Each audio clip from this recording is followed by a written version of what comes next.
আখ খাবার পর আমরা প্রায় সবাই এই আখের অবশিষ্ট গিট বা টুকরোগুলো বাড়ির আশেপাশে ফেলে রাখি। আমিও ঠিক সেটাই করেছিলাম, বাড়ির আশেপাশে কয়েকটা আখের অবশিষ্ট গিট ফেলে রেখেছিলাম। কিছুদিন পর আমি ওখানে গিয়ে যা দেখলাম সত্যি অবাক হয়ে গেলাম। ফেলে দেওয়া সেই আখের গিট থেকেই বের হয়েছে একদম নতুন সবুজ চারা। কিন্তু এটা কিভাবে সম্ভব? এই চারাগুলো কি আসলেই চাষের কাজে ব্যবহার করা যায়? চলুন আজ বাস্তব উদাহরণ দিয়ে পুরো বিষয়টা দেখে নেই। আপনারা এখন যে চারাগুলো দেখছেন, এগুলো কোনো নার্সারি থেকে আনা চারা নয়। এগুলো সেই গিট থেকেই, যেগুলো খাওয়ার পর ফেলে দেওয়া হয়েছিল। এরপর বৃষ্টি হয়েছে, মাটিতে পর্যাপ্ত আর্দ্রতা ছিল।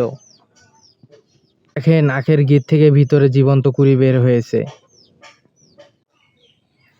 প্রকৃতি আমাদের অসাধারণ শিক্ষা দেয়।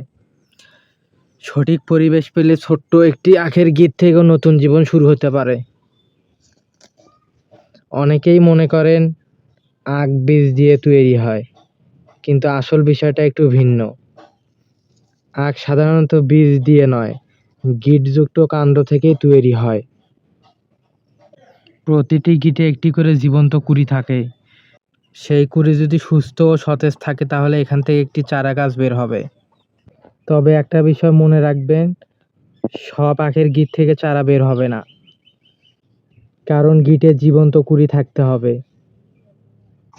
গিঁট শুকিয়ে গেলে চারা বের হওয়ার সম্ভাবনা অনেকটাই কমে যায়।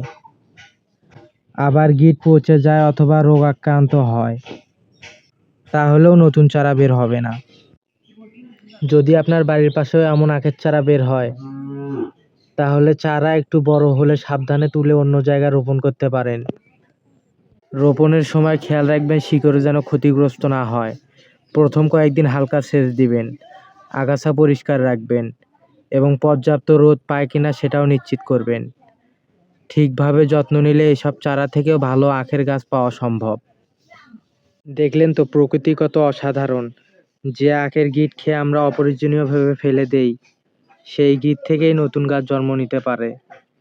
এমন বাস্তব কৃষি তথ্য, খামারের অভিজ্ঞতা এবং উপকারী কৃষি টিপস নিয়মিত পেতে আল বারাকা অ্যাগ্রো চ্যানেলটি এখনই সাবস্ক্রাইব করে রাখুন। ভিডিওটি ভালো লাগলে একটি লাইক দিন আর কমেন্ট করে জানান আপনার বাড়ির আশেপাশে কখনো এভাবে আখের চারা বের হতে দেখেছেন কিনা।